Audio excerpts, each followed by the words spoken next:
Katika mchana huu wa leo nataka nimalizie somo yangu ambayo tayari tumezungumzia karibu kwa wiki mbili, na kwa leo tamani nizungumzie neno linalosema mwisho wa upendo unaogawanyika. Mwisho wa upendo unaogawanyika. Sikia, mnaona kama upendo unaweza kugawanyika.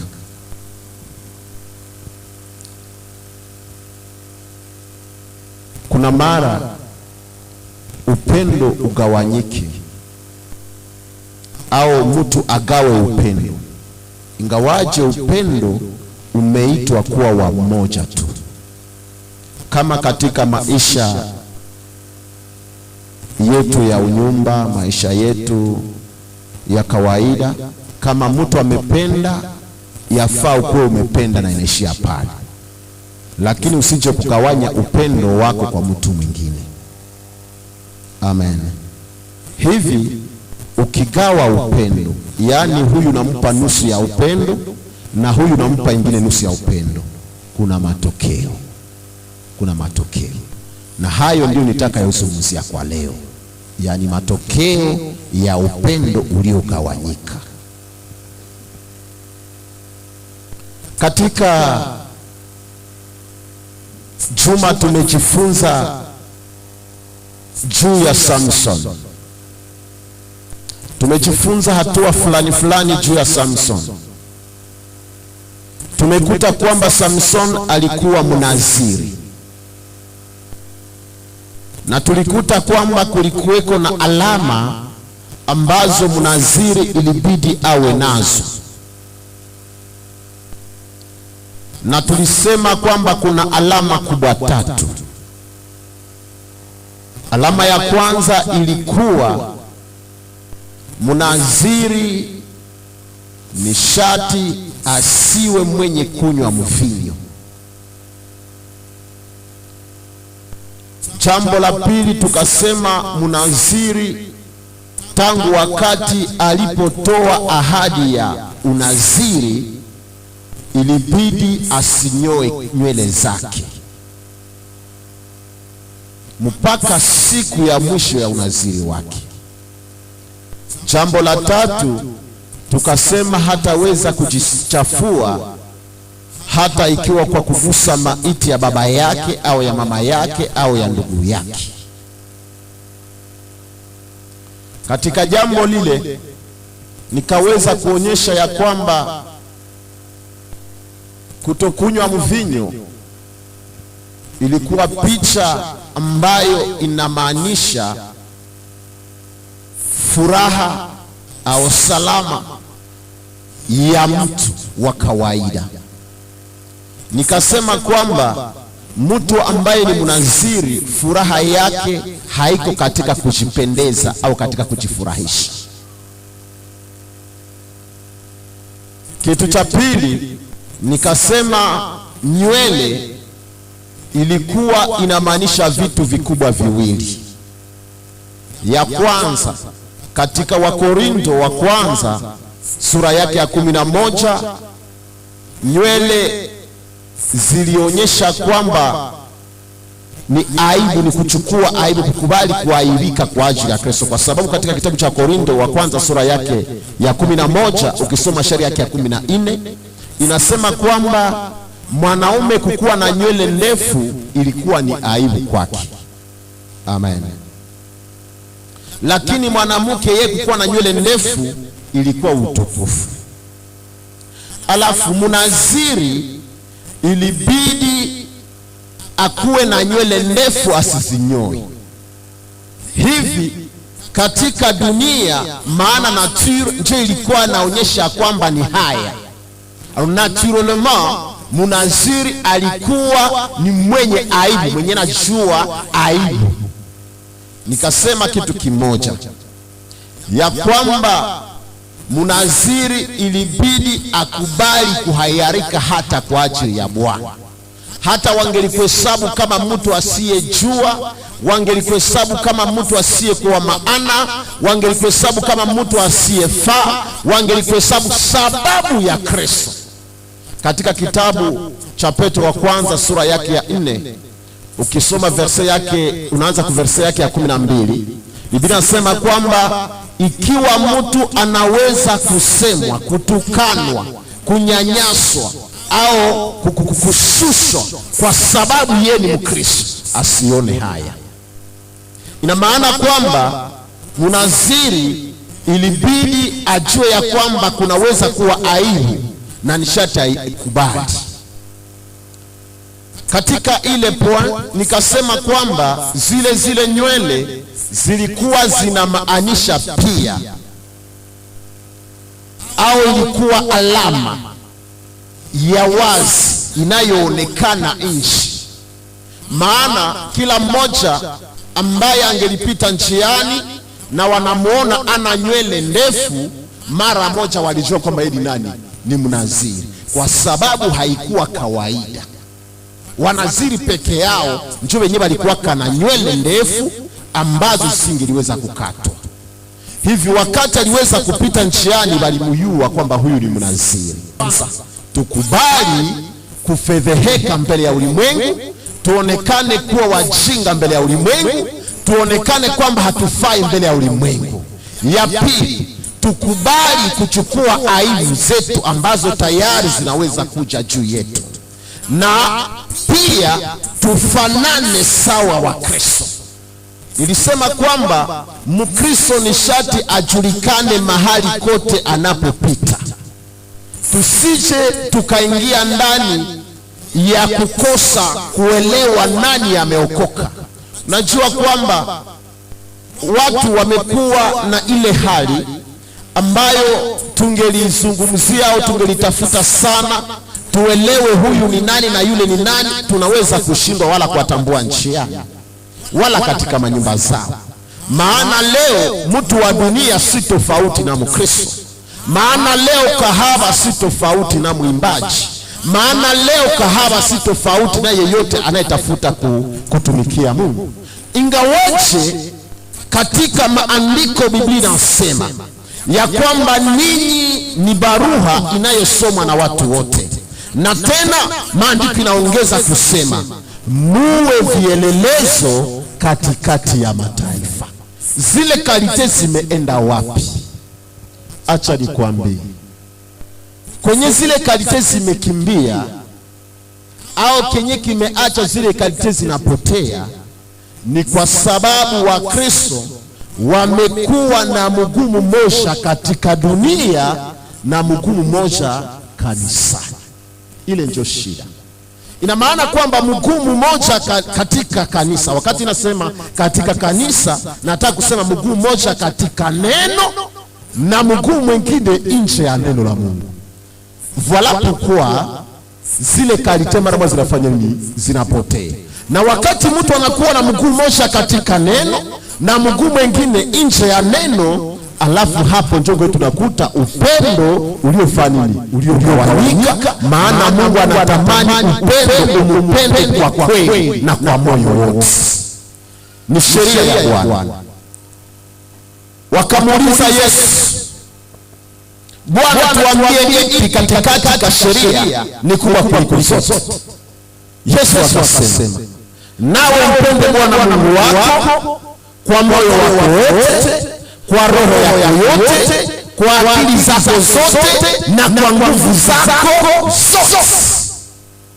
Ina maana kwamba upendo wako kwa Mungu ni sharti upate kwa Mungu pekee. Lakini wakati utaweza kuweka vitu vingine, alafu sasa utakuwa umefanya tatizo katika maisha. Mungu ni mwema mkubwa sana kabisa. Nasema mwema kwa sababu mipango yake haivunjiki kamwe. Mungu aliyopangilia linatimilika, linaonekana, linajulikana na linafanyika. Hakuna hata moja la Mungu ambalo linaweza kubomoka, maana ni Mungu. Isipokuwa katika hali zetu wanadamu, mipango yetu ya kibinafsi haitimilikake, ila inatufikisha pabaya. Mipango yetu ya kimwili haitimilikake. Ndilo jambo kubwa ambalo tunajifunza juu ya Samson. Unajua Samson, Mungu alimchagua. Biblia inasema kwamba Mungu akamwambia mke wa Manoa ya kwamba utazaa, na yule utakayezaa atakuwa Mnaziri, na ndiye atakayeanza kuokoa taifa la Israeli toka mikono ya wanani, ya Wafilisti. Ndilo neno la Mungu, mpango wa Mungu. Na ninakuta kwamba katika njia au udhaifu au hali fulani zozote za Samson, Mungu alisimama atumike ndani yake mpaka atimize mpango. Hata kama macho yake yalikuwa yametobolewa, Biblia inasema mwisho wake katika ile nyumba ambapo walikuwa wanaabudu Dagon, ilipoanguka watu walikufa wenye hekima na wafalme wote wakakufa. Ina maana kwamba Mungu alifanya kitu, mpango wa Mungu ulifanya nini? Ulitimilika. Mpango wa Samson haukufaulu, maana alitafuta kuoa, lakini alikufaka na haya waka mwanamke yote wanawake wote wenye alikuwa kanaonaka kwa Filisti. Ila mipango yake iliweza kufikisha pabaya. Ndilo jambo kubwa ambalo tunajifunza katika historia yote ya nani? Ya Samson. Nikamatie chapitre 16, tunakamata verse yake ya 4.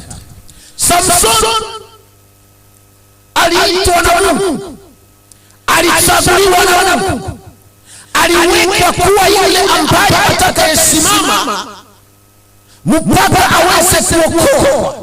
Alipewa nafasi kubwa mbele za Mungu, na Israeli wote walimtumainia, maana yeye ndiye aliyekuwa tegemeo tu pekee.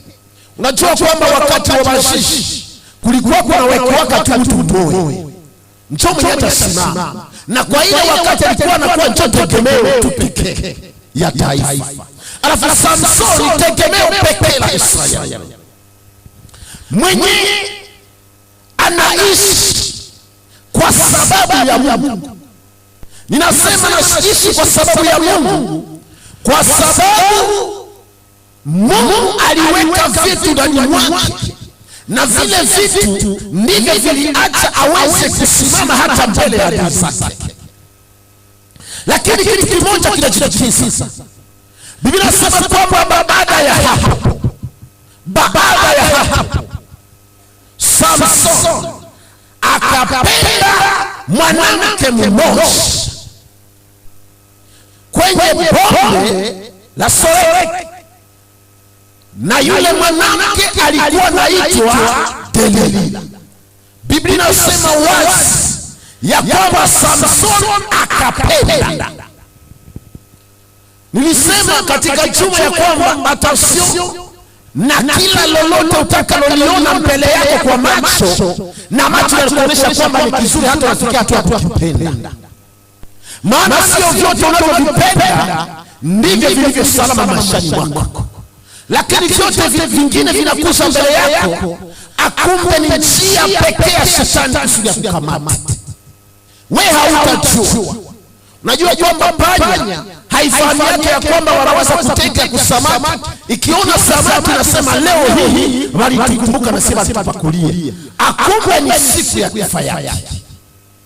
Na vile katika ulimwengu mara shetani anasimama anaweka vitu mbele yetu, kiasi vile vitu vinaweza kuokota macho yako. Nilisema kwamba hakuna shida, hakuna tatizo kama bado kwanza hapapenda, kwa sababu katika shamba ya Adam tulikuta akaona kwamba mti ulikuwa wa kupendeza na wa kutamanika na unaofaa chakula, na hapo ndipo alipoingia katika tatizo. Acha nikwambie, macho yako yanapoona fanya ange na kila lolote ambalo utakaloleta machoni pako. Samsoni akaona mwanamke. Biblia inasema kwamba akampenda. Samsoni ni wa Mungu. Unajua kwamba katika maisha yetu tunayapitia kuna vitu ambavyo tayari vinaweza kujitukiza. Wakati mara utakapopenda katika dunia au mara utakapopenda vitu vya dunia, yafaa ujue ya kwamba pale unakuwa umekuwa adui ya nani? Adui ya Mungu. Ndani ya Jacques chapitre 4 verset 4 inasema, ninyi wazini hamfahamu ya kwamba mtu akikuwa rafiki ya dunia anakuwa adui ya Mungu? Hivi yeye anayependa dunia anajigeuza mwenyewe kuwa adui ya nani? Ya Mungu. Ina maana kwamba wakati Samson anaanza kupenda mwanamke wa Wafilisti, wale ambao ni adui za Mungu, pale alikuwa anajifanya mwenyewe kuwa adui ya nani? Kuwa adui ya Mungu. Na ndio shida kubwa katika maisha, ndio tatizo kubwa katika maisha. Usipojua ya kwamba maisha yako ya kupenda ulimwengu ni uadui mkubwa mbele za Mungu, utafikiri kwamba ungali unatembea na Mungu na kumbe umeshaachana na Mungu tangu zamani. Isipokuwa watu wengi hawafahamu yake, hawajui wake. Anakuwa anafikiri kwamba angali na Mungu, kumbe washaachana na Mungu zamani. Na angali naweza kujigamba, unajua kwamba mimi nafahamu na chuo ya kwamba Mungu najua kwamba yuko hapa, na kumbe Mungu haikalaki tena mahali hapa. Sijui kama Mungu angeweza kukaa Pergamo, angelikaa wapi? Mwenyewe anasema najua kwamba mahali unapokaa ndipo pale kile shetani. Mungu akae pale wapi? Ina maana kwamba mwanadamu ni sasa fahamu nini anayo. Juge 16 kisura kama verset yake. Uone hatari kwa hapa. Akamwambia, namna gani unaweza kusema ninakupenda na moyo wako si pamoja nami? Hapa sasa Samson iko mbele ya Delila. Biblia inasema kwamba Delila akamwambia Samson, namna gani utaniambia kwamba unanipenda ingawaje moyo wako si pamoja nami? Umenizihaki mara hizi tatu. Hapa ni mara tatu uko unanidanganya. Acha nikwambie, Samson angelijua kama angelitamani apoteze nguvu zake ilibidi atoke amwache. Lakini kama tabakia naye tu ni mpaka siku moja atasema. Amen. Kimbia uovu. Kimbia uovu. Kimbia uovu. Usitafute wakati, maana siku baada ya siku.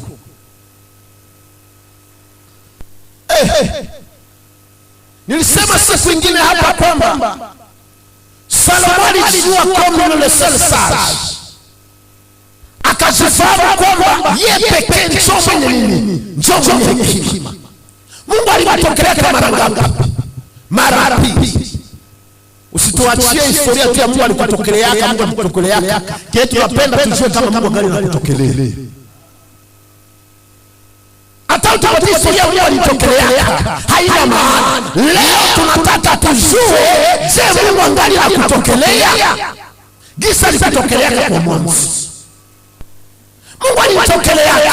Mungu akasema na nini? Mungu akasema, wakamwambia wale walijua maneno, wakasema hapana, mtu wa Mungu, mtu wa Mungu. Salomo, maandiko inasema kwamba usioe kwa wanawake ambao ni mbali na kabila ya Israeli. Akasema haiwezekani. Na nyinyi mnafikiri kama wanaweza geuza moyo wangu na mimi nifika hatua ya kuadore les idoles. Mais anasema hata adore les idoles et pourtant s'assembler.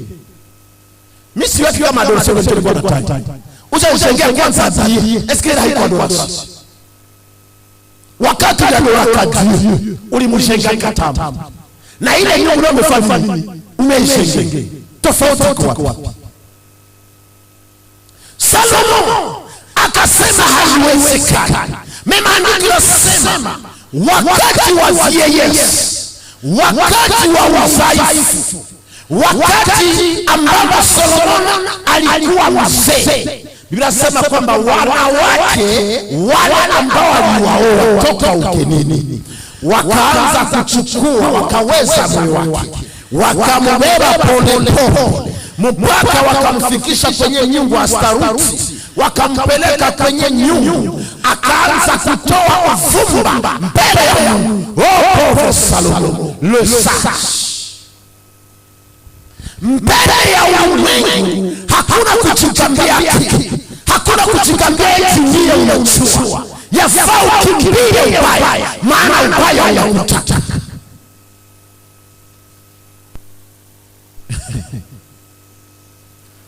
Alafu Samson angali pamoja na Delila, anafunika nafikiri utafunika kama ngapi? Delila anamwambia hauyanipendaka, hauyanipendaka. Est-ce que tu m'aimes? Est-ce que unanipenda? Asa inakupenda sheri. Aseme unasema Mungu, maana ungelikuwa unanipenda kumbe ushaniambia vyote vyenye viko ndani yako, na pokuwa unakuwa na nguvu hizi kubwa. Katika maisha ya Samson, wakati amekuwa na kahaba, kuna kitu ambacho kingali neema ya Mungu. Samson angali anaweza, hata ametoka katika uzinifu, anaweza beba mlango na nguvu zote, hakuna kitu kinaweza kumzuia. Mbele ya Delila hataweza. Nini inafanya? Mbona wote ni wanawake? Amen. Wote ni wanawake. Nafikiri dhambi yote ni moja. Sidhani kama ya Delila ilikuwa kubwa kuliko ya mwanamke kahaba. Zote zilikuwa sawa. Lakini nini ilifanya mambo haya hayapatikane? Ni kwa sababu hata kama Samson aliweza kukutana na mwanamke kahaba, alikuwa angali anashikilia kitu kimoja ambacho kinafunga upendo wake na Mungu, siri za Mungu. Alikuwa bado hajazifunua ile pekee. Acha nikwambie mpendwa, kuna kitu ambacho kinatia yeye anatoa itotie. Kuna kitu, siku moja utapoteza kile kitu, siku moja tutupia kile kitu. Elewa kwamba hautakuwa tena pamoja na Mungu. Kuna kitu ambacho Mungu amekiweka ambacho kinaweka au ni kifungo cha upendo wa Mungu kwako. Ni damu ya Yesu Kristo iliyomwagika juu ya msalaba. Kile kinaleta upendo wa Mungu kwako. Katika Jean chapitre 3 verset 16, Biblia inasema kwa maana jinsi Mungu alivyopenda ulimwengu hata akatoa mwana wake pekee. Na maana kwamba upendo wa Mungu unadhihirika ndani ya kutoa mwana wake. Sasa upendo wako kwa Mungu unadhihirika ndani ya nini? Amen. Yaani kuna upendo wa Mungu, kwamba upendo unakuwa reciprocal. Ukipenda Mungu, akikupenda naye anataka ufanye nini? Umpende. Alafu kukolia au kuna kifungo, kuna kamba inayoambatanisha Mungu na mtu, na kuna kamba inayoambatanisha mtu na Mungu. Amen. Alafu achani ningelisoma ndani ya Jean chapitre 3 verset 16, ambayo inaonyesha kwamba tayari upendo wa Mungu unadhihirika ndani ya damu ya Yesu Kristo nini? Jean msalaba. Sasa upendo wako kwa Mungu unadhihirika ndani ya nini? Nikamatie 2 Jean chapitre 1 verset 6. Na haya ndiyo mapendo, tutembee kufuata amri zake. Hii ndiyo ile amri, kama mlivyosikia tangu mwanzo, muendelee na kuifuata. Amen. Sasa enda tena na 1 Jean chapitre 5 verset 3. Verset 3, kwa maana kupenda Mungu ni kushika amri zake, na amri zake si nzito. Amen. Maana kupenda Mungu ni kushika agizo zake. Voilà.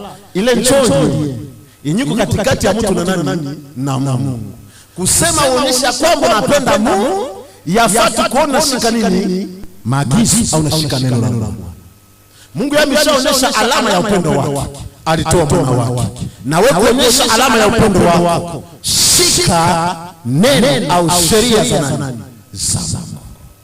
Ndio kitu ambacho sasa Samson wakati bado hayasema kitu juu ya maagizo ya Mungu juu ya Nazaraya. Mungu angali na muone. Ndio maana hata kama alitoka katika nyumba ya kahaba, kwa sababu ile ilikuwa Mungu angali anaweza kutenda pamoja naye kwa neema. Neema ya Mungu ingali pamoja naye. Sasa wakati wa Delila, kumbe ile njoo yeye ndiye anatafuta. Anasema ni shuri. Ni shuri. Biblia inasema kwa sababu Delila alisumbusha Samson sana. Amen. Alisumbusha sana. Nakuta kama inyo ya Samson kudelila haikuleta furaha kwa Samson. Samson alibaki mwenye huzuni siku nyingi. Alibaki mwenye masumbuko. Alisumbuliwa sana. Acha nikwambie, kila mara utakaposhikuta huru na salama, ukiwa dhambini, utakuwa haujajua kama hautasumbuka sababu ya peshe, itakuwa haujajua. Kwa sababu ile ilichowaka Mungu akikoneta hawezi kuwa salama. Vala Samson hata kama ameambatana Delila, lakini anasumbuliwa sana. Hana amani, hana salama ndani ya moyo. Kuna watu wengi katika makanisa ambao wao hata kama wangelifanya dhambi, wangeingia katika ubaya, wanashikuta wako huru. Hata kama angelitembea namna gani katika ubaya, anashikuta iko. Na ukimwambia mbona hiki kinaenda vibaya sasa, usifatanike na watu hawajui agano la Mungu. Mungu iko na magano ngapi? Mungu alikuwa na magano ngapi? Biblia inasema kwamba kupenda Mungu ni kushika sheria yake. Na ndani ya Desho alisema seme hicho amri yenyewe mlisikeka tangu zamani na mzidi ndani yake. Oro ile amri, wanasema amri, hawasema amri zake. Attention, yafaa kuelewa. Amri ni imoja. Upende Bwana Mungu wako kwa moyo wako wote. Ile ndio amri ndani ya New Testament. Penda Bwana Mungu wako kwa moyo wako wote, kwa akili zako zote na kwa nguvu zako zote. Ndio amri. Aseme ya pili iko inafanana nayo. Inafanana nayo. Amen. Hata sio wakati wanasema inafanana na haiko joyi. Kwanza amri ni moja, penda Bwana Mungu wako kwa moyo wako wote na nguvu zako zote. Mengine iko ya kufanana naye. Penda ndugu yako kama unavyopenda wewe mwenyewe. Alafu kama utadumu kwa moyo wote katika kupenda Bwana, kama utadumu siku zote kuonyesha upendo yako, roho ile basi pekee inaonyesha kwamba unapenda Mungu. Katika Jean chapitre 15 Biblia inasema ya kwamba mpendane nini kwa nini kama vile mlivyowapenda. Maana hapo ndipo mataifa watajua kwamba ninyi ni nani. Amen. Ina maana kwamba hakuna kitu kingine. Nataka nikuonyeshe kitu kimoja ambacho kinaweza kuhakikisha kwamba hakika Mungu na Mungu katika mbingu akute kwamba unapenda. Upendo wa Mungu hauko katika midomo. Mimi napenda Mungu sana. Jambo kanisa, mimi napenda Mungu sana. Hatuoni, tunatamani tuone kama shika neno la Mungu. Huyu Samson angelipata salama yake katika hali zake zote. Lengo la Delila kumsumbua ni kwamba afika hatua. Biblia inasema kwamba wakati alipomsumbusha mara na mara, ikafika muda ambapo Samson akatoa siri zake, akasema, wewe haujawahi pita kichwani mwangu tangu fanya nini? Tangu kuzaliwa. Maana nimekuwa mnaziri wa Mungu. Amen. Acha nikwambie, kuna vitu vidogo vidogo ambavyo vinabomoaka relation yako na Mungu. Samson hakugusia kapota tu za mzuri, aligusia katumo ya nywele. Amen. Hakusema kaseme na si ile ya kuweka na mvinyo, na wala siwezi gusia na maiti. Ila wewe hauyapita kichwani. Amen.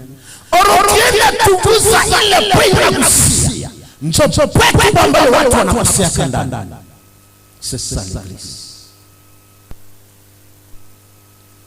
Kwa sababu watu wanachukia kuaibika.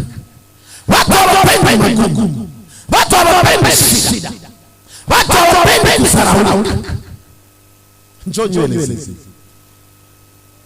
Amen. Acha nikwambie, mkila tentative yote ya Satan kwa maisha yako ya kiroho, pepo zinakuwa kazi. Samson akalala usingizi mzito kakuja za Samson, ametoboa siri. Amen. Ametoboa siri. Alafu wakati ametoboa siri akalala, na kumbe wakati ya kunyoa. Amen. Acha nikwambie kitu kimoja. Usifikiri usingizi ulio nao ni wa kawaida. Shetani anakuiba ulivyo navyo. Usingizi wako si wa kawaida. Leo hii hamu ya kuomba haiko. Leo hii hamu ya kwenda kanisani haiko. Haujikuti furaha tata. Acha nikwambie kitu kimoja. Shetani anakuzingira. Usingizi uko machoni. Bila sema Delila akamwambia, wafasi juu yako. Dala vaglema ilidi. Nitasimama tena niwapige jinsi mimi nafanya. Hawi kwamba nyoyo zako zishatoka. Nitasimama tena niwapige jinsi mimi nafanya mara na mara. Kama verse 17. Haya alimwambia yote aliyokuwa. Samson akamwambia yote yaliyokuwa moyoni mwake, akafunua moyo wake wote kwa Delila. Akasema, wembe au kufika juu ya kichwa changu. Mi wembe hayafika kwa kichwa changu. Kwa maana mimi ni mnaziri kwa Mungu. Toka tumboni mwa mama yangu. Vadisi wengine njoba intercesseur wa mwigilize kishabo. Ukiona siye hatukwake vile ni kusema ni sababu ya intercesseur. Tuko intercesseur. Va intercesseur. Est-ce que unasahau na wewe fulani anapita kwa television? Sina intercesseur. Unasahau nani anapita kwa television? Sinai. Mbona? Wanakuwa kajisi wanakuwa kama wanashipambaka yao yote. Intercesseur ni hai. Wewe njoo ulisema. Twende. Kama nikinyolewa, kama mimi nanyolewa, nguvu yangu itaniacha. Nguvu zangu zitaniacha. Nami nitakuwa dhaifu na nitakuwa kama mtu mwingine tu, mtu wa kawaida. Twende. Wakati Delila alipoona ya kama amekwisha kumwambia, hapo Delila akajua kwamba mwambia yote ya moyo wake yaliyokuwa moyoni mwake, akatuma akaita wakubwa wa Wafilisti. Tiko brasa. Nilisema kila tentative ya demo. Delila ameshajua ya kama ameshamwambia yote. Akatuma watu kwa Wafilisti. Mara hii mkuye kwa sababu ameshaniambia yote. Pandeni mara hii moja tu. Pandeni mara hii moja tu, hapa havitaswata tena. Kwa maana amekwisha kuniambia siri yote iliyo moyoni mwake. Sikombra. Asikunaelewa kama ulimwengu inakutafuta. Asikunaelewa kama dunia inakuwa kaiko na kutafuta wewe. Twende. Basi Wafilistini wakapanda kwake. Wakaleta mali mkononi mwao. Yakapokea, ndio. Kwa sababu ilikuwa kwamba Delila, kama unaweza kutukamatia mtu huyu na mweza, tutakulipa. Kila mtu milsa, si shilingi, sijui kama sasa kama ilikuwa pesa, sijui kama ilikuwa kai. Mimi nafikiri kwamba ni kamati akose kila moja karibu $10,000 kwa mfano. $10,000 kila moja. Na walikuwa watu donge kadri yote ya gouvernement. Vote kila mtu atapatia hazo. Arobakakira zile pesa wakazimpatia Delila. Ndio twende. Naye alimfanyiza kulala juu ya magoti. Sile ndio wakati sasa. Hata nikuambie wakati atakapoona dunia kugombeleza, ndio wakati wako kufa. Sio kila kicheko ndio kila maanisha furaha.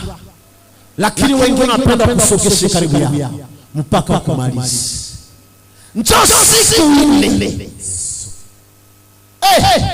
Watu wengi wanashindwaka kwa sababu nakuta unaiwa kama papa, siwezi kujisepare naye, na hiyo kama tunafanya kazi yote hizi siku, na hiyo kama tunanisipotaka, na hiyo kama tunapata chakula, na hii mavazi ni yeye, na unaiwa kama chombo unapatikana, tukikunya pale tunapata kazi, kwa chombo hili kuna kuwaka, tutusikie habari. Bwana kubembeleza na tamani kuwe. Ile siku Delila kaleta Samson sheri. Kuna masheri ambayo si masheri kweli, lakini mamsheri. Unakuta mtu analeta machinjoni kabisa. Machinjoni. Akamlalisha kwenye magoti. Mimi nafanya. Haya alimfanyiza kulala juu ya magoti yake. Akaita mtu mwingine. Akanyoa vipande sana. Iko na kumbeleza. Inagusa kwa machafu na kukidevu. Na Samson analala kule, iko na lota. Analota vingine, analota raha. Akumbe njoo wakati wa kifo. Tashangalaka ulilota nishavala vale kwa kusuka kwa kufu. Akanyoa vipande 7 akanyoa vile vishungi 7 vya nywele. Akaanza kumtesa, nguvu yake ikamwacha. Alafu wakati alipomaliza kumnyoa, sasa nguvu yake ikafanya nini? Ikamwacha. Nitatokea. Akamwambia Wafilistini ni juu yako Samson. Mapepo ndio zile zinakuja mbele yako. Mapepo zitakuvamia. Tunapaka na nguvu pale tabiombe. Ndio bandu bakagua umuntu kadedenya kabla kamenyuka yakadodolini. Bo pale vya kuombea papa. Ni vya kuombea papa. Sawa. Tutaona utafikia nabii wapi. Wafilistini mbele yako Samson. Tuone Samson atasema nini. Akaamka toka usingizi. Anatoka usingizi. Akasema nitatoka kama mara nyingine kwa kujinyosha. Acha vakuye. No. Unajua papa, le sang de Christ. Ça de Christ c'est une protection. Ni protection. Ni protection kama unganishikamana na Mungu. Ça de Christ haiko protection kama hautembei neno la Mungu. Jamais. Itaka hai. Le sang de Jésus. Le sang de Jésus utamaliza na ziko na nyonga na sauti, unakuta na sauti. Samson akajiwasia. nitasimama, nitawapiga tena sawa sawa na sisi tunapiga. Acha bakuye tu wataona. Satani anakuelewa. Anayua wapi kwenye shetera. Anayua wapi. Mimi nashangalia kwa shetani. Shetani anakuwa kaiko na peleleza maisha yako pia. Mwenye aliwaka kisi na Musa shakufu. Njoo mwenye kwa kwanza kwa FM.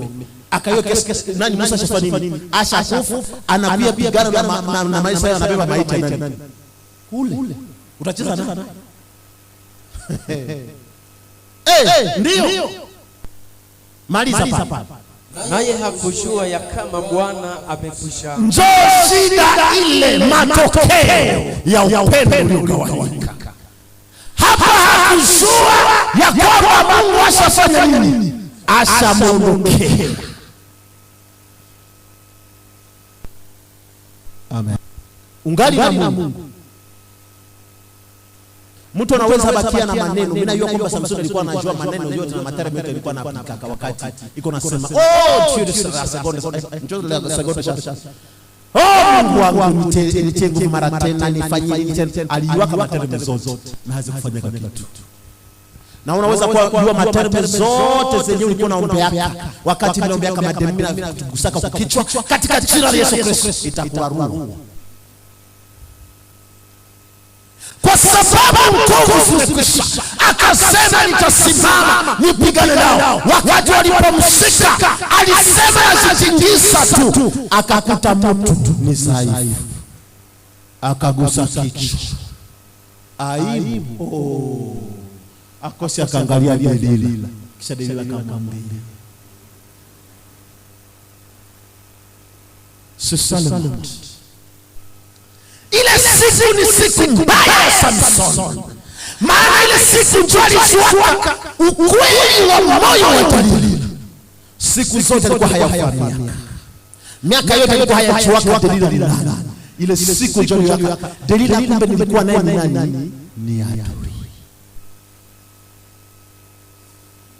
Acha nikwambie, vitu vyote unavyotembea navyo, vitu vyote unavyofurahia maishani mwako, vyengu unafurahia unafikiria kwamba ni vyenyewe vinakupendeza na mimi nataka unakuwa wapi mbele za watu. Siku moja utatambua kwamba vile vitu ni nini? Ni dawa ya Satani kusudi kuzuize katika mambo mengi. Acha nikwambie, lengo la furaha ya dunia ni wakati kutakuwa kwamba Mungu amekuacha kabisa.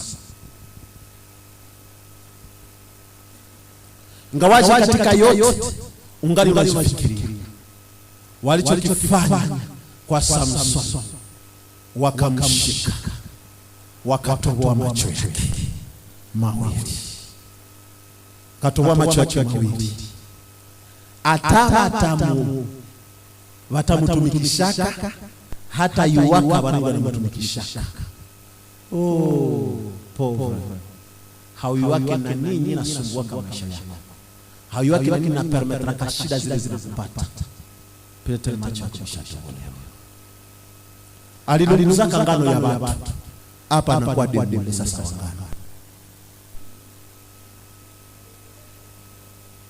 Binasema akakuwa mwenye kuzungurusha jiwe lila kusaga. Haikuwa rahisi, ilikuwa jiwe kubwa sana. Kila siku anatembea nalo mchana na usiku. Hajui wapi kwenye kunywa maji, hajui wapi kwenye kujua, hajui na wala hawezi kufanya kile anataka, ila anafanyiziwa kile wao wanataka.